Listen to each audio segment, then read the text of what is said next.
अभी आप लोगों को आवाज़ आ रही होगी, आप लोगों को तो पहले भी आ रही थी। Once again hello and welcome. आज की क्लास शुरू करते हैं। आज की क्लास का जो डिस्कशन है वो लास्ट क्लास के कंटिन्यूएशन में ही है।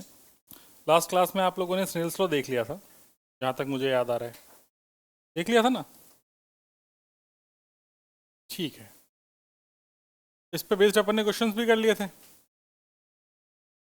क्या हमने कोई क्वेश्चन किया था? स्नेल्स लॉ के बाद हमने कोई क्वेश्चन किया है? क्या क्वेश्चन किया था कि a ray of light travels from denser medium having r is equal to refractive index √2। Index लिखना, आर आई लिख, आर ए मत लिख, है ना?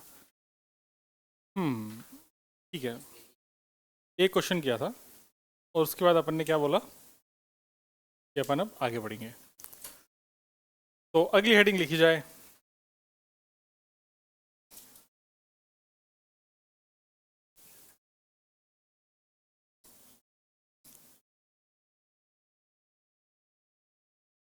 रिफ्रैक्शन थ्रू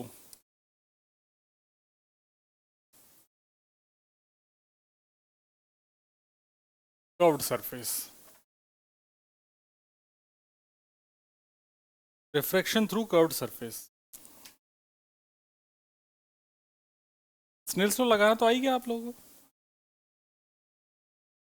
ठीक है। देखो, कर्व्ड सरफेस के साथ क्या हो रहा है कि जैसे ये कर्व्ड सरफेस है, ठीक है? इस कर्व्ड सरफेस में इधर का मीडियम अलग है, इधर का मीडियम अलग है, दोनों साइड की मीडियम अलग अलग है। और अगर दोनों साइड के मीडियम आपको अलग अलग मिलेंगे तो यहाँ पे जो आप स्नेल्स लॉ लगाएंगे वो स्नेल्स लॉ भी कुछ अलग तरीके से देखेगा। जैसे मैं एक काम करता हूँ, एक रे को मैं यहाँ से ऐसे भेजता हूँ, इसका रंग बदल के अपन ग्रीन कर देते हैं, ठीक है? इस जो भी कर्व्ड सरफेस है, इस कर्व्ड सरफेस का कहीं ना कहीं सेंटर होगा। तो मैंने मान लिया कि इस कर्व्ड सरफेस का सेंटर ये है। अगर कर्व्ड सरफेस का सेंटर ये है तो यहाँ पे अगर मैं नॉर्मल बनाऊंगा जहाँ पर ये कर्व्ड सरफेस जाके इस सेंटर से मिल रही होगी, तो सेंटर से और इस सरफेस को मिलाने वाली जो लाइन है वो रेडियस का काम करेगी, जो डॉटेड लाइन है वो यहाँ पे नॉर्मल का काम करेगी, जैसा कि आप लोग देख पा रहे होंगे। अब जैसे ये लाइट रे यहाँ से गई और इस सरफेस से टकराई, तो या तो म्यू2 बड़ा होगा या म्यू2 छोटा होगा। उस सिचुएशन के हिसाब से नॉर्मल से अवे या टुवर्ड्स कहीं भी जाएगी। लेकिन ये पक्की बात है कि जब भी यहाँ से जाएगी तो जाने के दौरान ये इस प्रिंसिपल एक्सिस को कहीं ना कहीं टच करेगी या कट करेगी, ठीक है? अब आप लोग एक चीज़ और देख सकते हैं कि ये कोई मीडियम को बस डिफ्रेंशिएट करने वाली एक बाउंड्री है। ये कोई ऐसा सॉलिड चीज़ तो है नहीं जिससे टकरा के रे वापस चली जाए। अगर मैं यहाँ पर एक येलो कलर की रे बनाऊँ, इस येलो कलर की रे को अगर आप देखेंगे तो इस येलो कलर की रे को बनाऊँ तो ये रे रेडियस के अलोंग जाएगी, तो रेडियस के अलोंग आई और आर दोनों ही जीरो होने की वजह से ये सीधी चली जाएगी, जो प्रिंसिपल एक्सिस के अलोंग होगी। आया ना? तो आपको इमेज या ऑब्जेक्ट बनाने के लिए कितनी रेज चाहिए? क्या दोनों रेज आपको मिल चुकी हैं? ठीक है। तो ये तो इंसिडेंट रे जहाँ से निकल रही है ये तो क्या हो गया? ऑब्जेक्ट। और जहाँ से रिफ्रैक्टेड रे जा रही हैं ये दोनों जहाँ पर मिल रही हैं वो क्या हो गई? इमेज। आगे से अपन कभी भी ये वाली रे को नहीं बनाएंगे, पीली वाली, क्योंकि ये हमेशा प्रिंसिपल एक्सिस ही रहेगी, तो उसको बार बार बनने की ज़रूरत नहीं है। एक रे को भेज के देख लेंगे, जहाँ पर वो टच कर रही, यहाँ पर वो कट कर रही होगी प्रिंसिपल एक्सिस को, वही पॉइंट हो जाएगा मेरा ऑब्जेक्ट और इमेज। इतना आप सब लोगों के समझ में आ गया होगा। यहाँ तक किसी के मन में कोई डाउट है? नॉर्मल से इंसिडेंट रे ने जो एंगल बनाया, एंगल ऑफ इंसिडेंस, इसका नाम मैंने θ1 दे दिया। नॉर्मल से ये रे वापस निकल गई तो इससे जो जो रिफ्रेक्टेड एंगल बनाया इसका नाम मैंने θ2 दे दिया। आप लोगों को यहाँ पर इस बात में भी कोई प्रॉब्लम नहीं रही होगी कि हम आई और आर का नाम हमने θ1 और θ2 दिया है। जैसे ये फाइनल हुआ, तुम दोनों क्या लिख रहे हो पीछे? जरूरत तो नहीं है, अभी डेरिवेशन है, याद करना पड़ेगा। तो लिखा तो कॉपी में बहुत कुछ है। उसके बाद मैं यहाँ पे कुछ एंगल मान लिए मैंने, जैसे ये एंगल अल्फ़ा मान लिया, ये एंगल बीटा मान लिया, और ये एंगल गामा मान लिया। अल्फ़ा बीटा गामा के साथ आप कंफर्टेबल हैं? ठीक है। फिर ये ओ सी आई जो ये पॉइंट्स है, इनका नाम भी मैं सेम रख दे रहा हूँ, और इस पॉइंट का नाम मैंने पी रख दिया, और इस पॉइंट का नाम मैंने एम रख दिया। अब जैसे कि हम जितनी भी बातें कर रहे हैं पैरेक्सियल रेस के लिए ही कर रहे हैं, पैरेक्सियल रेस के लिए करेंगे तो यहाँ से अगर परपेंडिकुलर ड्रॉप करूंगा तो वो एम पर नहीं करेगा, एम से हल्का सा इधर राइट करेगा। पैरेक्सियल रेस होने की वजह से ये जो डिस्टेंस है बहुत कम होगी, तो मेरे लिए जो एम बोलूँ या एम डैश बोलूँ, दोनों ही पॉइंट कैसे रहेंगे? सेम रहेंगे। तो चाहे तो अपन यहाँ पे इसको समझ के ऐसे अलग से लिख भी देंगे कि चाहे मैं इसको एम बोलूँ और इस वाले को क्या बोल दूँ? M dash. एम और एम डैश जो परपेंडिकुलर गिराएंगे दोनों सेम ही चीज रहेगी। तो सबसे पहले चीज ऐसे लिख देंगे कि since theta is very small, इसका मतलब हमने क्या समझा था? Paraxial raise.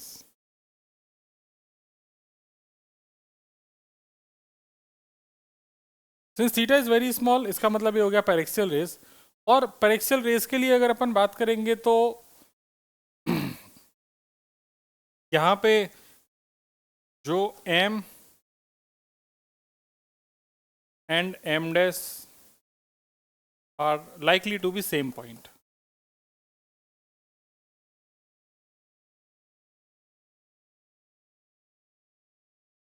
ये बात समझ में आ गई? ठीक है। इसके बाद आप लोगों को कुछ कुछ ट्रायंगल्स में दिखा रहा हूँ। एक ट्रायंगल को आप देखो, ओ सी पी दिखा क्या? इस ट्रायंगल में ओ सी पी में अगर देखेंगे तो interior angle alpha plus beta का समेशन थीटा वन के बराबर होना चाहिए। इसकी समझ में नहीं आया? हाथ उठाओ।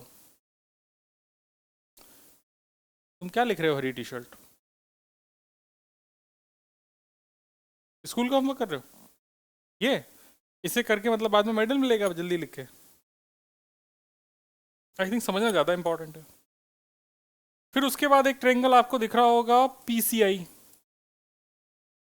इस ट्रायंगल पीसीआई में अगर आप देखेंगे तो थीटा टू प्लस गामा को आप बोल देंगे this should be equal to beta.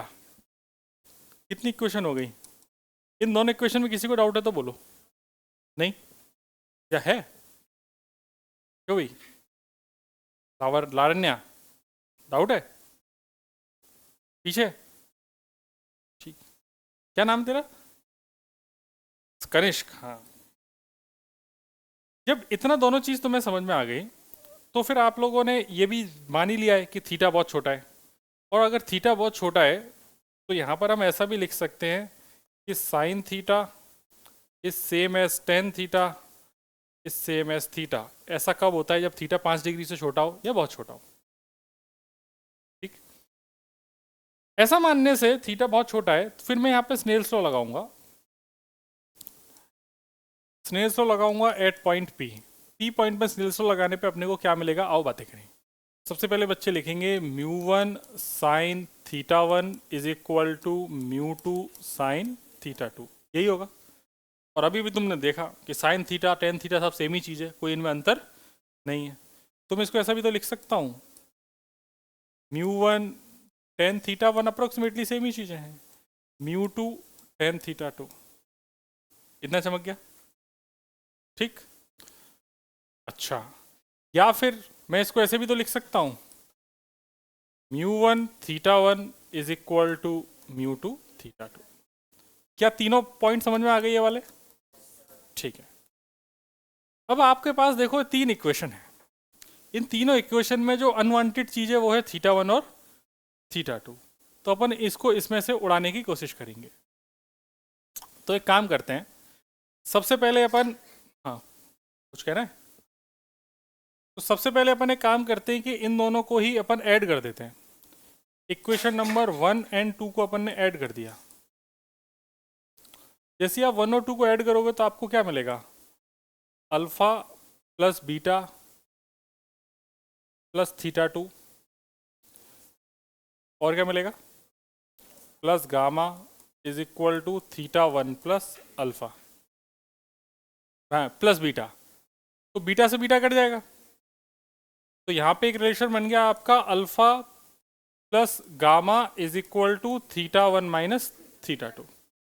ठीक है, मैं यहाँ पर एक चीज़ और जानने की इच्छा रखता हूँ कि अगर जैसे मान लीजिए यहाँ पर एक ट्रायंगल है, इस ट्रायंगल में गौर से सुनिए, इस ट्रायंगल में ये ऑब्जेक्ट है, तो यहाँ से लेके यहाँ तक की दूरी को मैं क्या माइनस यू बोल सकता हूँ? यही तो ऑब्जेक्ट है। एम से लेके सी तक की दूरी को क्या मैं आर बोल सकता हूँ? और एम से लेके आई तक की दूरी को अपन वी बोल सकते हैं, आया ना? क्योंकि देखो ये लेफ्ट जिधर से इंसिडेंट रे आती है वो वाली साइड क्या होती है? नेगेटिव, तो ये तो नेगेटिव है, तो यहाँ पे माइनस यू ले लिया, इधर सब क्या हो गया? आर और वी। एक काम करो, इतना लिखने के बाद तुम ये कोशिश करो कि यहाँ से हम ये पूरा रिलेशन जो थीटा वन थीटा टू में है ये अल्फा बीटा गामा में निकालें। आप लोग ड्राइव करने की कोशिश कीजिए, आपको मजा आएगा, सॉल्व कीजिए। हाँ मतलब ये तीन इक्वेशन का इस्तेमाल करके थीटा वन थीटा टू को एलिमिनेट कर दीजिए। तीन इक्वेशन है, तीन इक्वेशन में थीटा वन और थीटा टू दो वेरिएबल हैं। तुम समझे मेरी बात? तीन इक्वेशन और वेरिएबल कितने हैं? दो। एलिमिनेट करो, एलिमिनेट हो जाएंगे। हाँ, एलिमिनेट करके रिलेशन निकालेंगे अल्फा बीटा का। पहले लिखेंगे या पहले इसे सॉल्व करेंगे? अच्छा पहले लिखेंगे, ठीक है लिख लीजिए, मैं रिकॉर्डिंग बंद कर देता हूँ।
हेलो हेलो, आवाज़ आ रही है?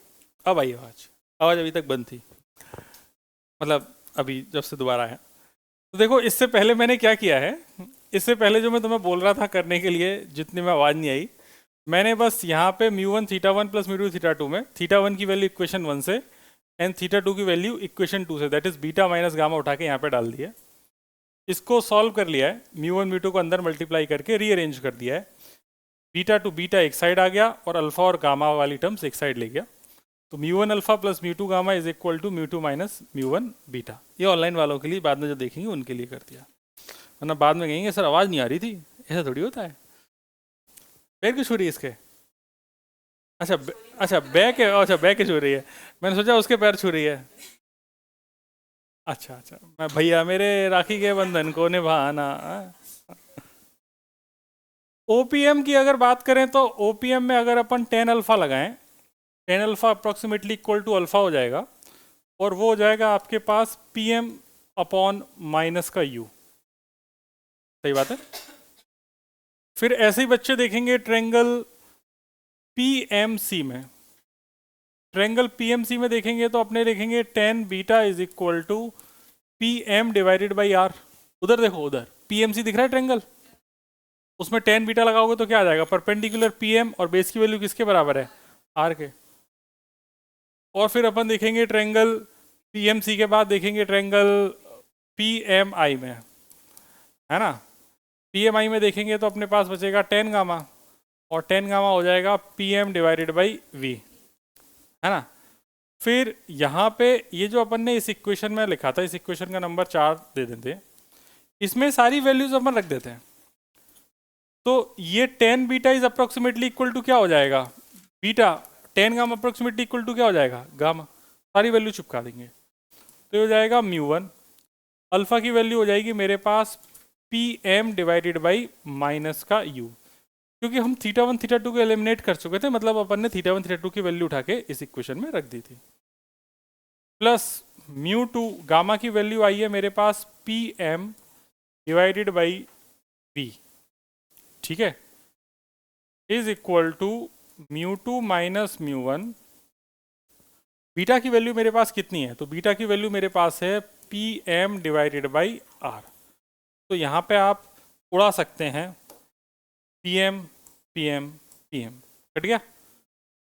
तो कनिष्क जैसे बच्चों को समझ रहा है, मतलब वो सोच रहा है कि जैसे सर को धोखा दे सकते हैं, हालांकि हमें पहली दिन से ही पता है, मतलब जब से क्लास में एंटर हुए हैं, कि तुम अपने स्कूल का काम कर रहे हो। हम तुम्हें कूटना चाहते नहीं हैं, क्योंकि अभी 2 दिन बाद रक्षाबंधन है, फिर तुम गाना गाओगे भैया मैंने राखेगा बंधन कौन बहाना, है कि नहीं। वो दिखता तो एक्चुअली क्या है कि टीचर बस इग्नोर करता है, दिखता उसे सब है। ये बन गया फॉर्मूला, ये फॉर्मूला अपन को याद रखना है, ठीक। फॉर्मूला है μ2 by we minus μ1 by you is equal to μ2 minus μ1 upon R. याद रह जाएगा, लिख लीजिए। खत्म होता है derivation refraction through curved surface का। अगली हेडिंग लिखी जाए sign convention for ROC. ROC मतलब ROC, sign convention for radius of curvature, ROC. क्या कह रही हैं आना कुमरा, क्या कह रही हैं आप?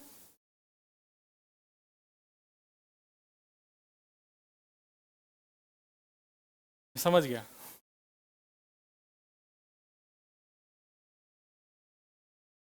देखो यही बस 4 केस हो सकते हैं, इसके अलावा 5वां केस पॉसिबल ही नहीं है, ठीक।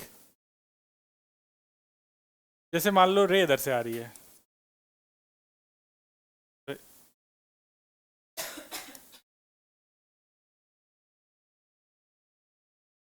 यही पॉसिबिलिटी है बस, इसके अलावा तो कोई पॉसिबिलिटी है नहीं, ठीक है।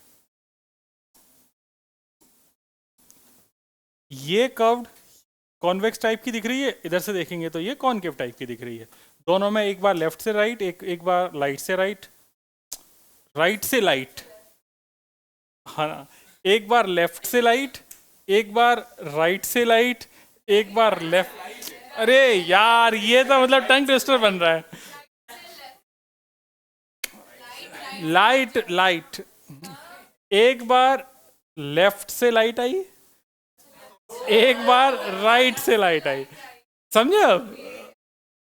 Got it got it got it. हाँ तो यार देख, अगर सिंपल सी बात है, जिधर से आ रही है वो वाली साइड नेगेटिव होती है, जिधर को जा रही है वो वाली साइड पॉजिटिव है। तो जिधर को जा रही है तो यहाँ पर आर कैसा हो जाएगा, पॉजिटिव, यहाँ पर आर नेगेटिव, बहुत अच्छे। इधर यहाँ पर आर पॉजिटिव नेगेटिव, इसका सेंटर इधर होगा ना, इस बार इसका सेंटर इधर होगा, इसमें इसका सेंटर इधर होगा, इसमें इसका सेंटर इधर होगा।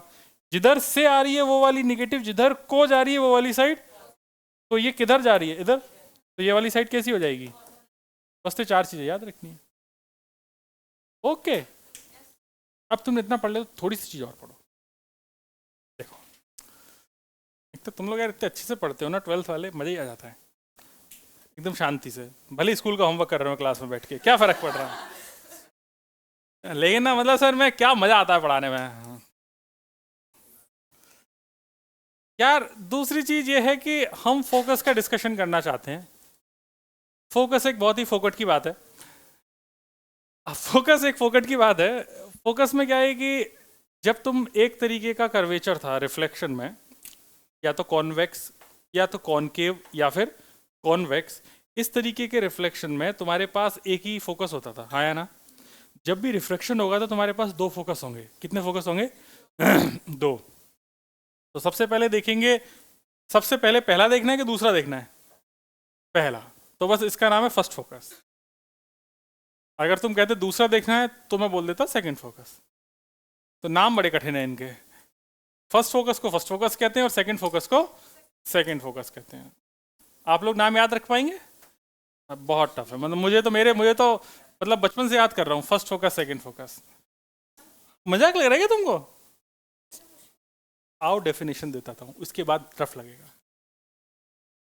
तो मैं धीमे धीमे जो मजाक है वो सीरियसनेस के साथ तुम समझते जाओगे। देख भाई, बात ऐसी है कि फर्स्ट फोकस सेकंड फोकस की कहानी ये है,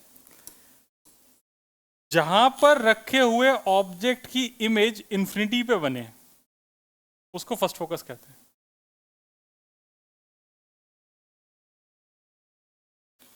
वापिस से बोलूं, जहां पर रखे हुए ऑब्जेक्ट की इमेज इंफिनिटी पर बने उसे क्या बोलते हैं? First focus. तो ये तो ऑब्जेक्ट जहां पे रखा है, ये फर्स्ट फोकस हो गया। कितना क्लियर? इंफिनिटी पे रखे ऑब्जेक्ट की इमेज जहां पर बने उसे सेकंड फोकस कहते हैं। कैसा लगा मेरा मजाक? नहीं समझ आया ना? वही तो कह रहा था, आसान है। जहां पर रखे ऑब्जेक्ट की इमेज इंफिनिटी पर बने वो फर्स्ट फोकस। मतलब यहां पर जो v है, जब वो इनफाइनाइट हो जाए तो u तुम्हारा f1 हो जाएगा, और जब तुम्हारा u इनफाइनाइट हो जाए उस केस में तुम्हारा v f2 हो जाएगा। ठीक है, समझ में आ गई डेफिनेशन? अभी मैं लिखाऊंगा, अभी इनको शब्दों में भी लिखाऊंगा, तो आप लोग पहले लिख लीजिए, फिर मैं दोनों फर्स्ट फोकस सेकंड फोकस लिखा दूंगा, एक एक लाइन में लिखा दूंगा। तो पहले पूरा लिख लो, फिर मैं 2 पॉइंट में लिखा दूंगा फर्स्ट फोकस सेकंड फोकस। जैसा कि आप लोगों से वादा किया गया था आपको 1-2 लाइनें लिखाने का, आप लिख लीजिए। The first principal focus is the point on the axis. The first principal focus is the point on the axis where an object should be placed. Where an object should be placed so that image is formed at infinity. So that image is formed at infinity. So that image is formed at infinity. ये simple है, जो मैंने बोला उस जो मैंने पहले बताया उसको सिर्फ शब्दों में लिखा दिया है। क्या आप लोग F1 कैलकुलेट कर सकते हैं अभी जो मैंने बताया उस फॉर्मूले से? सिंपल, ये बस ये वैल्यू डाल देनी है, वैल्यू डाल के जरा F1 कैलकुलेट कर लो। जो फॉर्मूला बताया ना, mu two by we minus mu one by you is equal to mu two minus mu one upon R, ये वैल्यू डाल दो फॉर, उससे F1 निकाल लो, है ना?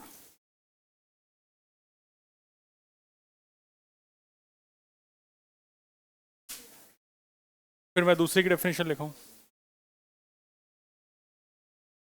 करना? मुझे F1 की वैल्यू चाहिए। अरे मेरे गोलू,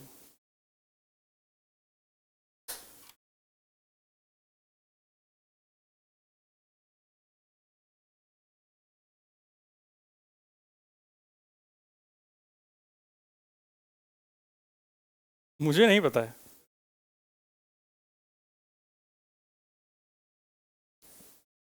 हो गया? सबसे हो गया?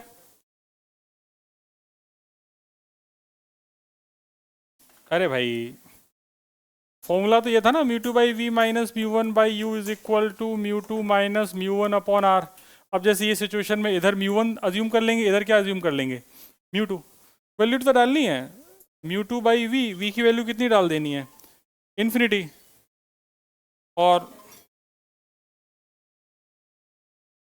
माइनस का म्यू वन, इसकी वैल्यू किसके बराबर है? F1 के, is equal to mu two minus mu one, ये आर है, डिवाइडेड बाई आर। ये टर्म तो जीरो ही हो गई, तो अपने पास क्या बचा? सिर्फ F1 ही तो बचा, तो F1 यहाँ से निकाल लेंगे। F1 हो जाएगा minus mu one R divided by mu two minus mu one. खत्म, है कि नहीं? सेकंड फोकस की डेफिनेशन लिखेंगे, ये लिखने के बाद, ये तो लिख लिया ना, ये तो खुद ही कर लिया होगा। तो क्या है ना, अब मैं तुम लोगों का इन्वॉल्वमेंट क्लास में ज़्यादा चाहता हूँ धीमे धीमे, क्योंकि अब एक बुक खत्म हो गई, अभी तक तो तुम्हारी बुद्धि का स्तर बढ़ भी गया है। हाँ, बढ़ा है कि नहीं बढ़ा है, या अभी मंद बुद्धि है? बढ़ गया ना पहले से, मंद बुद्धि है? नहीं नहीं, बुद्धि को तीव्र करना है, तीव्र करना है, तीव्र, तेज। सेकंड फोकस की डेफिनेशन की बात करेंगे। The second principal focus is the point, the second the second principal focus is the point where parallel rays get focused, where parallel rays get focused, where parallel rays get focused। ठीक है, बाकी ये बात तो तुमने लिखी ली है। जरा F2 निकालो।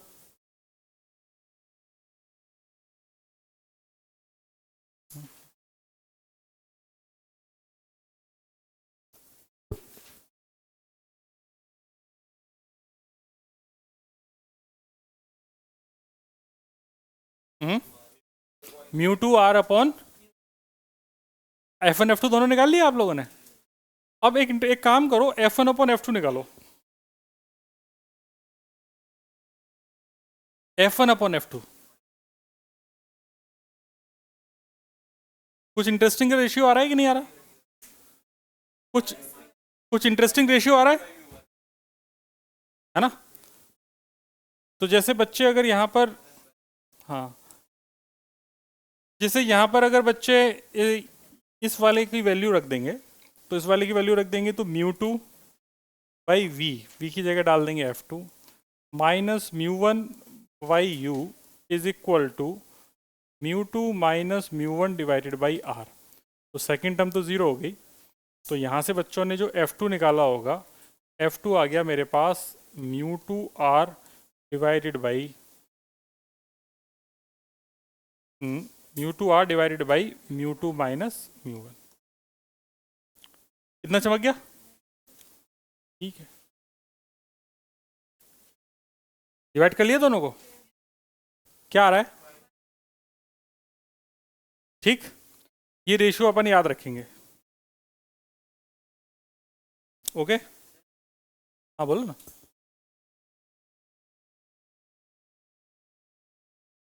बहुत बढ़िया क्वेश्चन है, हम ऑलरेडी इसके डेरिवेशन में इस्तेमाल कर चुके हैं, तो मैं इसलिए नहीं रख रहा हूँ।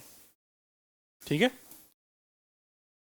जैसे बच्चों ने इसको डिवाइड किया होगा तुम्हारा आंसर आ ही गया है। इस रेशियो को याद रखेंगे, जैसे F1 अपॉन F2 रखेंगे तो ये हो जाएगा माइनस का mu one upon mu two. ये जो माइनस का mu one upon mu two आ रहा है, इस माइनस के mu one upon mu two में ये तो याद ही रखना है। आप चाहें तो इसकी बजाय इसको भी याद रख सकते हैं, F1 by mu one is equal to minus F2 by mu two, ऐसे लिख दूँ रीअरेंज करके, और इसको सेम साइड ले आऊँ, that is F1 by u mu one plus F2 by mu two equal to zero. कौन सा बढ़िया लग रहा है? दोनों ही बढ़िया है ना? चारों ऑप्शन में से किसी भी फॉर्मेट में ऑप्शन दे दे, अपने को कंफ्यूज नहीं होना है। चाहे वो ये ऑप्शन दे दे, चाहे ये ऑप्शन दे दे, दोनों ही अपने को सही टिक करना है। ओके,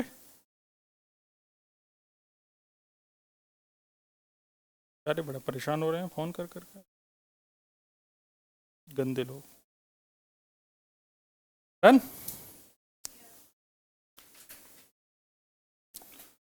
आप लोग क्वेश्चंस करना चाहेंगे? ठीक है, चलो क्वेश्चन करते हैं, फिर अपन उसके बाद लेंस पढ़ेंगे। क्वेश्चन में पहला क्वेश्चन लिखिए। जरा देखें कैसा करते हो तुम लोग। Find mu, find mu of medium inside sphere, find mu of medium inside sphere for the given ray diagram, for the given ray diagram। रे डायग्राम मैं आपको दे देता हूँ अभी।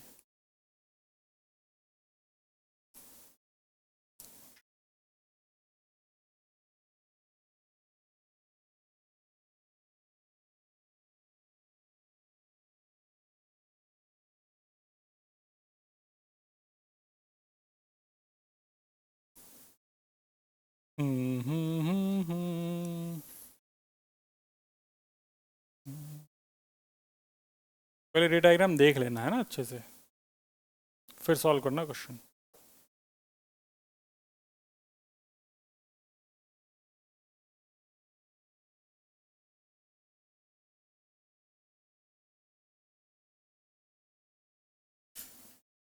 देख गया? आपको पता है स्फीयर की रेडियस कितनी होती है, बताने की जरूरत नहीं है। कितनी होती है स्फीयर की रेडियस? 2r। कीजिए सॉल्व। रेडियस 2r होती है या आर होती है? कुछ हाई ना, कुछ को बोल ही नहीं रहा कोई कुछ। आर होती है ना। डायमीटर कितना होता है? ठीक है। बस जब मैं जो भी बोल दे रहा हूँ सब में हाँ कर दे रहा हूँ, ऐसा थोड़ी होता है। लिखिए, मतलब सॉल्व कीजिए।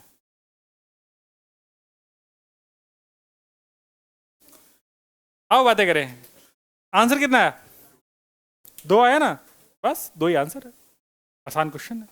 क्या कह रहा है कि देख भाई, सबसे पहले देखो रिफ्रैक्शन कितनी सरफेस में हो रहा है। तो मुझे पता चला कि रिफ्रैक्शन तो एक ही सरफेस में हो रहा है, इस सरफेस का तो कोई रोल ही नहीं है।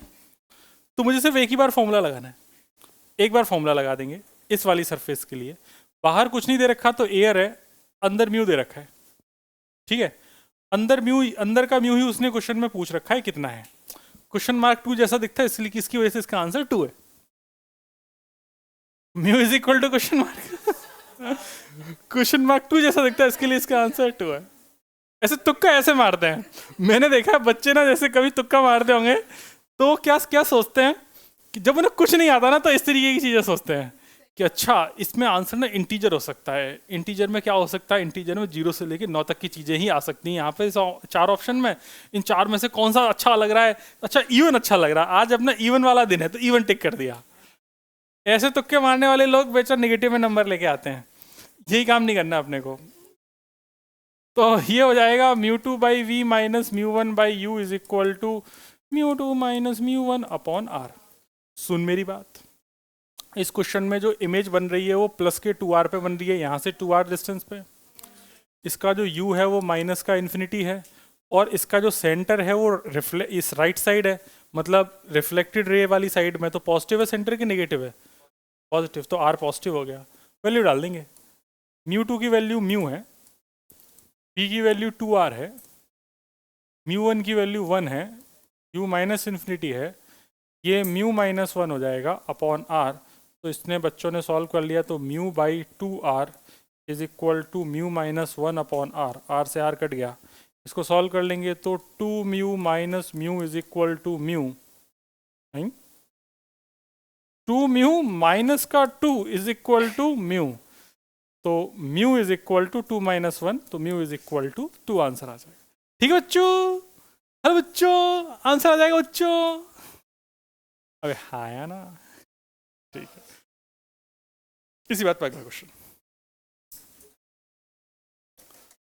क्या हो गया बेटा? इस बड़े से शरीर को इस छोटी सी बेंच पे बना नहीं पा रहे हैं आप?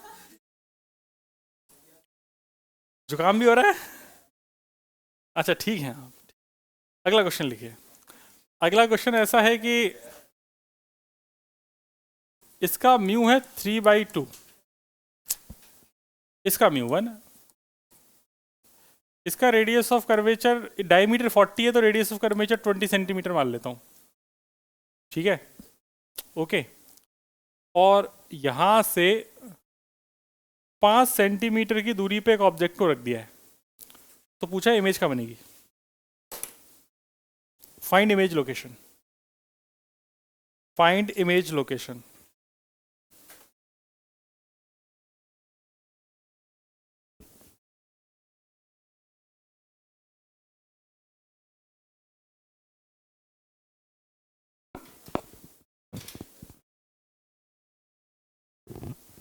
क्या हो गया? हम्म,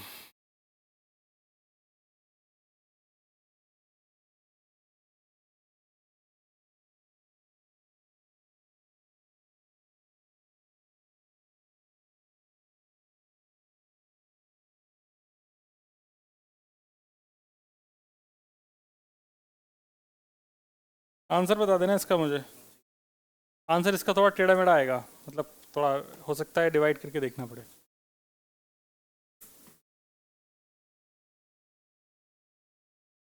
आंसर निकाल।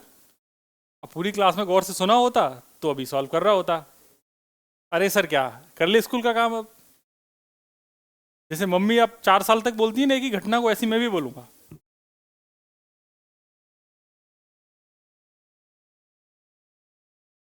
जैसे कुछ भी हो रहा है तेरी जिंदगी में, उसका बस एक ही कारण है कि तू लेट सो के उठ रहा है, मम्मी के हिसाब से। हाँ फोन, अच्छा हाँ। और चलाओ दिन भर फोन।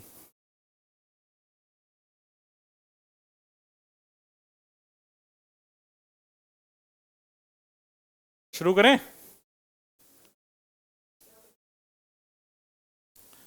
तो रे जाएगी और फिर इधर कहीं जाके इमेज बन जाएगी। ऐसा कुछ हो रहा होगा। अपन को इन सब में नहीं जाना, अपन को तो आंसर चाहिए। तो जैसे यहाँ पर अगर देखा जाए, तुम लोग इस बात में हमेशा कंफ्यूज रहोगे किधर म्यू वन माने किधर म्यू टू माने, ऐसा है क्या? नहीं ना। सुनो, इंसिडेंट रे जिधर है उधर म्यू वन है, रिफ्लेक्टेड रे जिधर है वो म्यू टू है। याद रह जाएगा। इंसिडेंट रे जिधर है वो म्यू वन है, रिफ्लेक्टेड रे जिधर है वो म्यू टू। तो यहाँ पर तो ये वाला म्यू वन हो गया और ये वाला म्यू टू हो गया। तो mu two is 1, mu one is 3/2, you is minus का 5 सेंटीमीटर। वी हमसे पूछा है आर पॉजिटिव है या नेगेटिव है? नेगेटिव। तो आर इज माइनस का 20 सेंटीमीटर, क्योंकि इसका जो सेंटर होगा, कर्वेचर ऐसा है तो सेंटर इधर होगा। ये गड़बड़ कर दी क्या? शायद। बाल तो सही हो गए अब तो कटने के बाद। चलिए देखते हैं। Mu two by we minus mu one by u. हाँ बिल्कुल सही। म्यू टू की वैल्यू 1, वी हमको निकालना है। म्यू वन की वैल्यू 3/2, यू की वैल्यू है मेरे पास माइनस का 5, is equal to 1 minus 3/2, R की वैल्यू मेरे पास माइनस की 20। तो 1/v माइनस के प्लस के 3/10 और -1/2, माइनस माइनस कट जाएगा तो 1/40। तो बच्चों ने अपने सॉल्व कर लिया होगा इसे तो खटाक से। 1/v is equal to 1/40 minus 3/10, 4 से ऊपर नीचे मल्टीप्लाई कर लिया तो 1/40 माइनस 3/40 इंटू 4। तो 1/v is equal to minus का 11/40। तो v की वैल्यू आ रही है माइनस का 40/11। ये निगेटिव में आ रही है भाई दोस्त। मतलब इसकी जो इमेज है वो किधर बन रही है? इस साइड बनी नहीं रही, इसकी इमेज पीछे बन रही है। हाँ बिल्कुल सही। हमने डेरिवेशन में u का साइन ले लिया था, लेकिन उसके बाद जब क्वेश्चंस करेंगे तो इसमें u v r सब विद साइन ही रखने हैं। जब डेरिवेशन करेंगे तो u और v को विद साइन रखने की जरूरत नहीं है। देखो, वो तुमने रियल ऑब्जेक्ट के लिए सोचा। सेम सिचुएशन अगर मान लो उस केस में एक वर्चुअल ऑब्जेक्ट हो जाए, तो वर्चुअल ऑब्जेक्ट के केस में क्या तुम यू को विद साइन नहीं रखोगे? वर्चुअल ऑब्जेक्ट के केस में भी तुमको यू को विद साइन ही रखना पड़ेगा। तो यहां पर जो साइन कन्वेंशन है इस पर्टिकुलर टॉपिक में, एक तो डेरिवेशन करते वक्त भी अपन ने यूज करी है। अब उससे रिलेटेड कोई भी डेरिवेशन होगा उसमें हम साइन कन्वेंशन यूज करने वाले नहीं है। लेकिन अगर उस फॉर्मूले पर बेस्ड कोई क्वेश्चंस कर रहे हैं तो उसमें साइन कन्वेंशन यूज करके ही अपन वैल्यू रखेंगे। ठीक है? तो कंफ्यूजन दूर कर लो हमेशा के लिए। ये आज आ गया तो अच्छा है, वरना बाद में तो सबको आना ही था।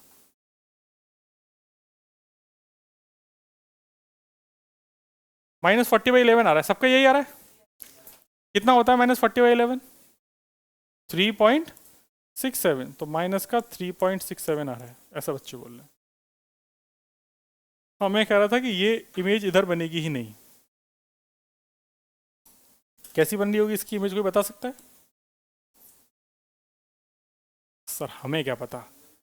ये ऐसी चली जाएगी और इसको पीछे एक्सटेंड करने पे यहाँ पर कहीं इमेज बन रही हो। यस, माइनस में है तो वर्चुअल इमेज बन रही होगी।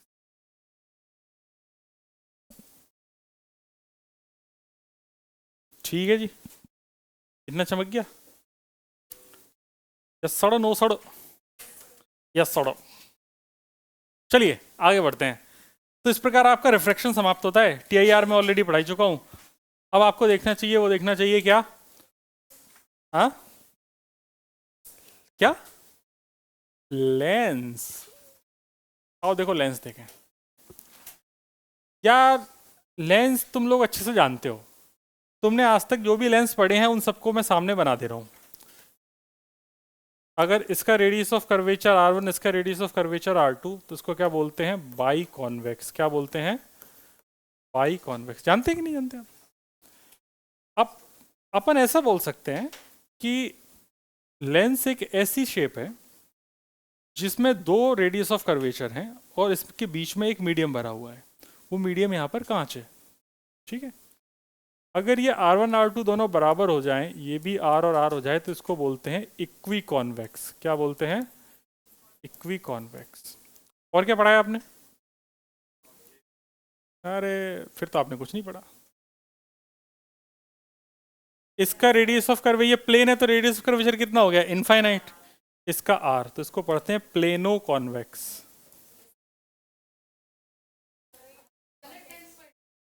नहीं नहीं नहीं, ये सही पढ़ी है, अभी तुम बड़े हो गए ना, तब नई नई चीज देख रहे हो। ये हो गया प्लेनो कॉन्वेक्स ना, क्लियर। फिर इसके बाद आप लोगों को ये देखना चाहिए,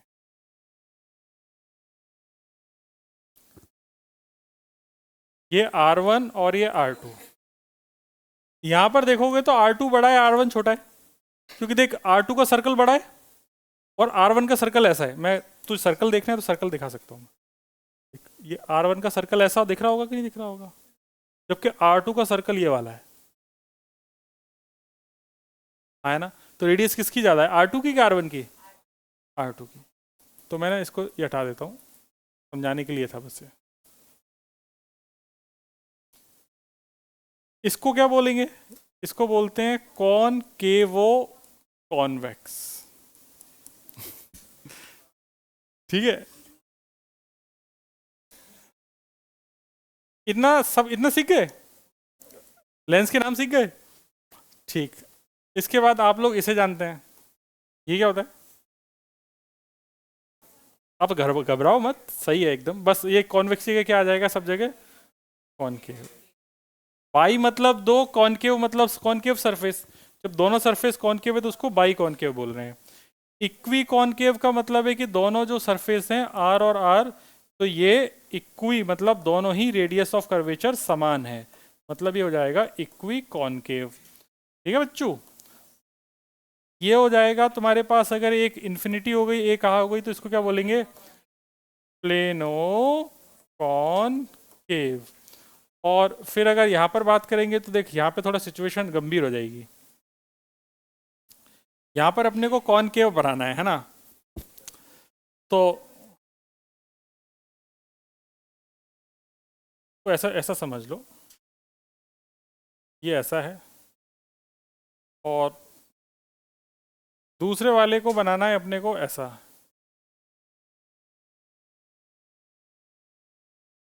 इस टाइप से बनेगा कुछ,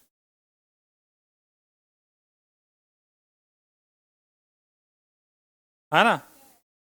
तो ये टेढ़ा ये है कॉन वैक्सो कॉनकेव, ठीक है। कौन, तो ये टेढ़ा है भाई, टेढ़ा है। ये R1 है, ये R2 है, तो यहाँ पर जो R1 है वो ज़्यादा है, R2 है वो कम। ठीक है, इतने नाम समझ में आ गए सारे? कोई नाम से बुलाएगा तो पहचान जाओगे, है ना? किस नाम का क्या मतलब है, याद रह जाएंगे। चलो, तो एक काम करते हैं, अपन पहले लेंस की थ्योरी लिख के ख़त्म करते हैं। अब लेंस की थ्योरी लिखें। नहीं नहीं, ये तो बाद में बना लेना, तो सब मोह माया है।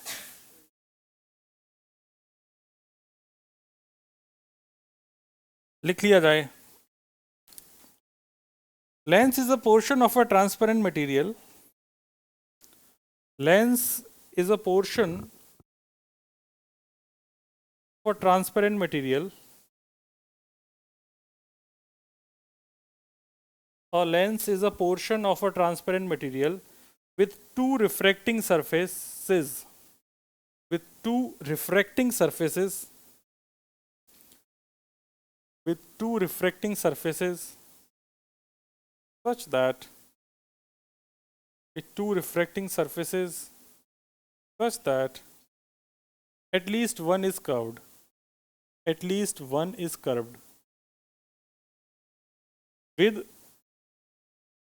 at least one is curved with one with refractive index, at least one is curved with refractive index of its material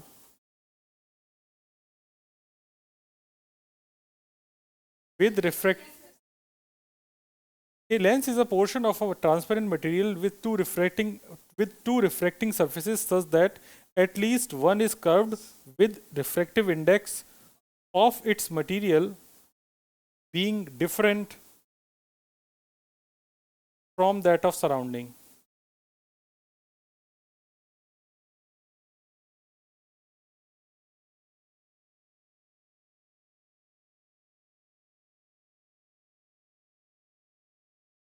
उसके बाद ये प्यारे प्यारे चित्र बना लो, आपको अच्छे लगेंगे। बना लिए? बनाइए।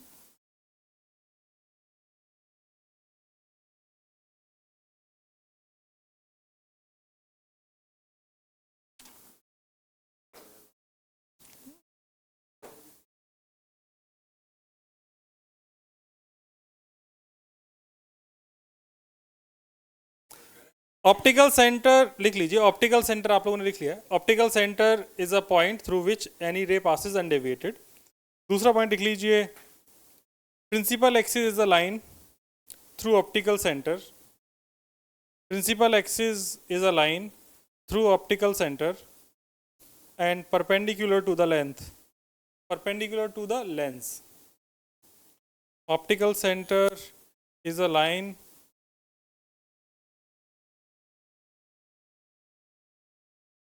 क्या लिखा? Perpendicular to the lens. ठीक है, next, a lens has two focal point. A lens has two focal points, जैसा कि हम पहले भी डिस्कस कर चुके हैं, F1 और F2। A lens has two focal point. First focal point is an object point. First focal point is an object point on the principal axis. First focal point is an object point on the principal axis corresponding to which the image is formed at infinity. The image is formed at infinity.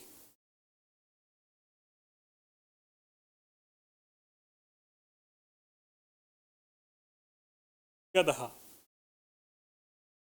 ये नहीं लिखना है। Second point, मतलब next point, गधा, गधा नहीं लिखना है। Next point, second focal point is an image point. Second focal point is an image point on the principal axis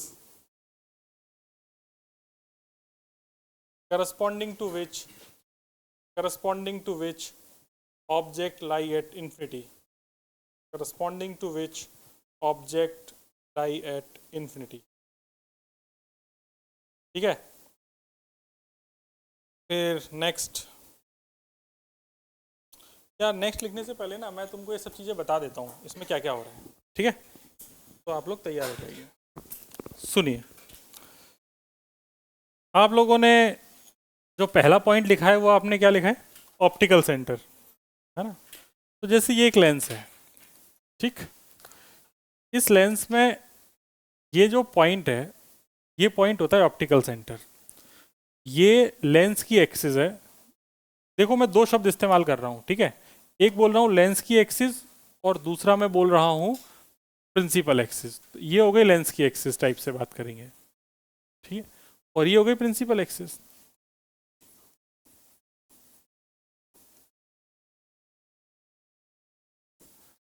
जब भी मैं एक्सिस बोलूं तो प्रिंसिपल एक्सिस ही समझा जाए। ये लेंस के परपेंडिकुलर है जैसा कि बोला गया, तो ये प्रिंसिपल एक्सिस हो गई। दूसरी चीज ये बोली गई कि एक ऐसा पॉइंट जहां से रे अगर भेजी जाए तो वो अनडेविएटेड चली जाए, वो पॉइंट को अपन क्या कहते हैं? Optical centre. तो ये जो पॉइंट है ओ, ये ओ पॉइंट कहलाता है ऑप्टिकल सेंटर। यहां से ये रे गई सीधी चली गई, यहां से ये रे आई सीधी चली आई। ठीक है, तो ऑप्टिकल सेंटर और प्रिंसिपल एक्सिस दोनों पता चल गए तुमको? ओके। ऑप्टिकल सेंटर और सेंटर ऑफ कर्वेचर ये दोनों सेम चीजें कि अलग अलग हैं? अलग अलग है। ऑप्टिकल सेंटर तो वो है जो यहाँ पे जैसे मिरर के केस में पोल हुआ करता था, वैसे यहाँ पर क्या है, वो ऑप्टिकल सेंटर जैसा है। लेकिन इनका जो सेंटर ऑफ कर्वेचर है वो दोनों सरफेस का हो सकता है, दोनों सरफेसेस का अलग अलग होगा। एक का लेफ्ट में होगा और दूसरे का, जैसे ये जो पहली सरफेस होगी इसका सेंटर ऑफ कर्वेचर किधर होगा? राइट में। और जो दूसरी सरफेस होगी उसका सेंटर ऑफ कर्वेचर किधर होगा? लेफ्ट में। और जो सेंटर पर है वो क्या है? Optical centre. इतना क्लियर? उसके बाद आपको बोला गया फर्स्ट फोकस और सेकंड फोकस। तो ये कहानी भी समझ लो भाई, फर्स्ट फोकस सेकंड फोकस क्या होती है। फर्स्ट फोकस की डेफिनेशन आपको क्या बताई गई थी कि जहां पे रखे ऑब्जेक्ट की इमेज कहां बने? इन्फिनिटी पे। एकदम सिंपल भाषा में यही है, अंग्रेजी में तुम उससे कुछ भी कैसा भी बोल दो। तो इसको लाओ बना देते हैं, मजा आएगा बनाने में। जैसे एक रे मैंने ऐसे भेजी, तो जब एक रे मैंने ऐसे भेजी तो इसके बाद ये रे हो गई पैरेलल। मैंने इसके बाद दूसरी रे भेजी और उसके बाद दूसरी रे भी हो गई पैरेलल। कितना चमक गया?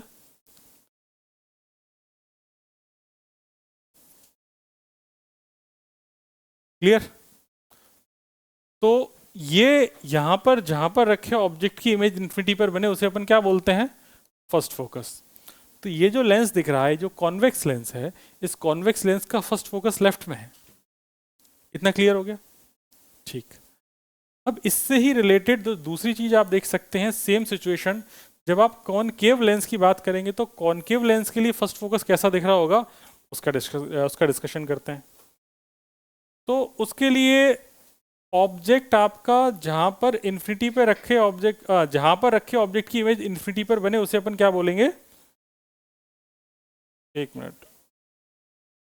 जहां पर रखे ऑब्जेक्ट की इमेज इन्फिनिटी पर बने उसे अपन बोलते हैं फर्स्ट फोकस। तो लाइट रे आई, यहां पर भी लाइट रे आई। ये लाइट रे आने के बाद आगे कुछ ऐसे गई और इस वाले की बात करेंगे तो ये ऐसे चली गई, और हम इस वाली को थोड़ा सा घुमा के एडजस्ट कर देंगे क्योंकि ये लिबर्टी अपने पास हमेशा है। इतना क्लियर हो गया? ये लाइट रे आई है, अभी तक इसको पार नहीं करी, तो ये ऐसे कन्वर्जिंग बीम है। कन्वर्जिंग बीम मतलब कन्वर्ज हो रही है। अगर जो कन्वर्जिंग बीम है तो कन्वर्जिंग बीम की जो लाइट रे है ये जहां पर मिल रही होंगी या मिलती हुई अपीयर हो रही होंगी, इसको अपन क्या बोलेंगे? ऑब्जेक्ट। तो मतलब ये किसका काम करेगा? फर्स्ट फोकस का। यहां पर ये ऑब्जेक्ट था। अब ये रे अगर टकराने के बाद यहां पर पैरेलल हो जाए तो ये हो गई पैरेलल। अगर ये पैरेलल हो गई तो इसकी इमेज कहां बन रही होगी? इन्फिनिटी पे। तो अपनी डेफिनेशन सेटिस्फाई कर रहा है। अपनी डेफिनेशन यही थी कि फोकस पे रखे हुए ऑब्जेक्ट की इमेज कहां बने? इन्फिनिटी पे, तो वो फोकस होगा फर्स्ट फोकस। तो कॉन्वेक्स लेंस के केस में फर्स्ट फोकस लेफ्ट में है और कॉनकेव लेंस के केस में फर्स्ट फोकस राइट में। इतना चमक गया? ठीक है। रे डायग्राम में आपको कोई समस्या तो नहीं है? नहीं। इसके बाद आपको देखना चाहिए फर्स्ट फोकस, इसके बाद सेकंड फोकस देख लेते हैं। सेकंड फोकस की डेफिनेशन क्या देखी अपन ने? सेकंड फोकस ये कहता है कि इन्फिनिटी से आती हुई रे जहां पर मिल रही हो वो क्या होता है? Second focus. ठीक है भाई। इन्फिनिटी से आती हुई रे मतलब ऑब्जेक्ट इन्फिनिटी पे हो तो जो इमेज जहां पर बन रही होगी वो सेकंड फोकस है। तो ये आपका बन गया सेकंड फोकस। इन्फिनिटी से रे आ रही थी, जहां पर ये मिल गई वो आपका सेकंड फोकस बन गया, मतलब जहां इमेज बन गई। इमेज पॉइंट की बात होती है फोकस 2 के लिए, ऑब्जेक्ट पॉइंट की बात होती है फोकस 1 के लिए। इसके बाद आपने जो दूसरी चीज देखी वो ये थी कॉनकेव लेंस। कॉनकेव लेंस में आपने देखा कि अगर ऑब्जेक्ट इन्फिनिटी पे हो जाए तो क्या होगा। ऑब्जेक्ट अगर इन्फिनिटी पे हो गया तो बवाल होगा। क्या बवाल होगा कि भाई ये डाइवर्ज कर देगा बीम को, ये भी डाइवर्ज कर देगा बीम को, ठीक। उसके बाद हम इसको पीछे खींच देंगे और इसको भी पीछे खींच देंगे।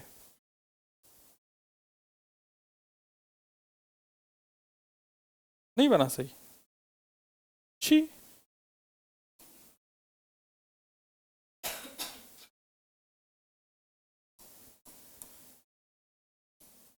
अब बनेगा ना सही, अपने हिसाब से मॉडिफाई करके बनेगा। बन गया सही, क्या दिख रहा है ना पैरेलल।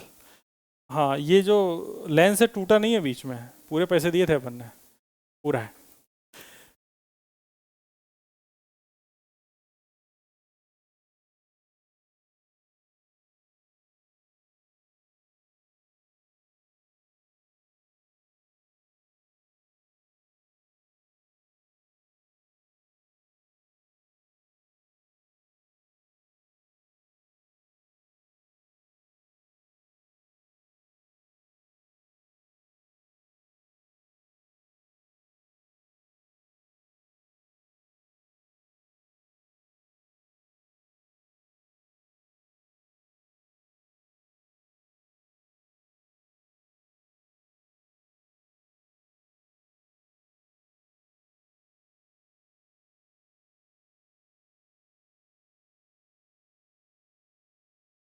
क्या हुआ, एक बार गांव में एक मास्टर जी थे, ठीक।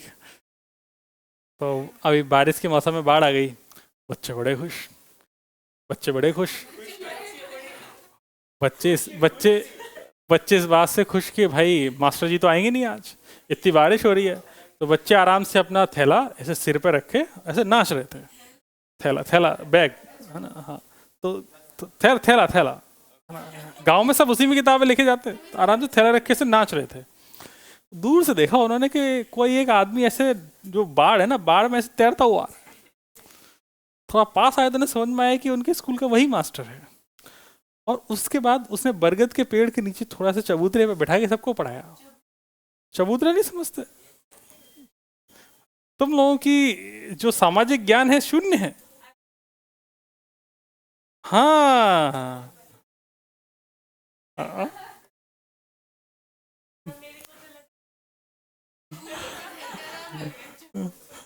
तो इससे अपन ने कंक्लूड कर लिया कि अगर इन्फिनिटी पे ऑब्जेक्ट रखा हुआ है तो जहां भी लेंस इमेज बना रहा है वो इसकी फोकस 2 है, ठीक। तो फोकस 1 और फोकस 2 की डेफिनेशन क्लियर हो गई तुम्हें, ठीक। अरे लिखा तो दिया ही है ना, तो बस तुम्हें चित्र बनाना है, तो फटाफट चित्र बनाओ और एक दो लाइन और लिखा देंगे, अरे बस खत्म। अरे अच्छा अच्छा, मैं 2 पॉइंट और लिखाना चाहता हूँ, उसके बाद क्लास खत्म। तो एक काम करो, चित्र के लिए जगह छोड़ दो, पहले पॉइंट लिख लो, फिर अपन क्लास खत्म कर देंगे। हाँ बस बस बस 2 पॉइंट, बस 2 पॉइंट। Promise, pinky promise. चलो, focal length F is defined as, focal length F छोड़ने के बाद, हाँ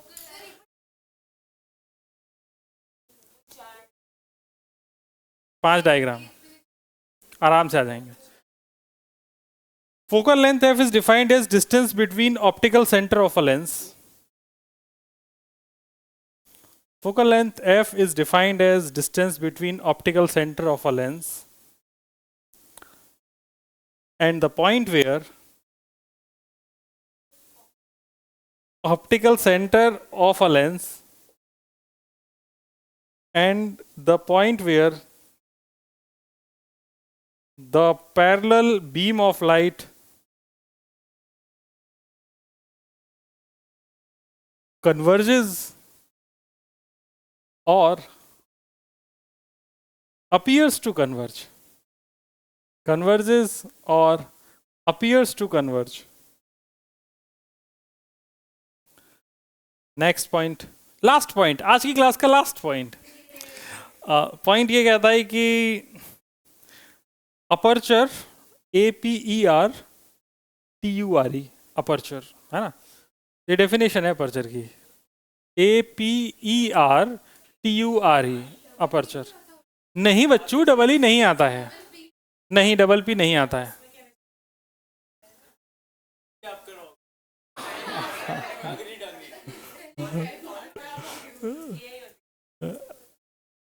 It is effective diameter of the circular area. It is effective diameter of the circular area through which it is effective diameter of the circular area through which light enters the lens.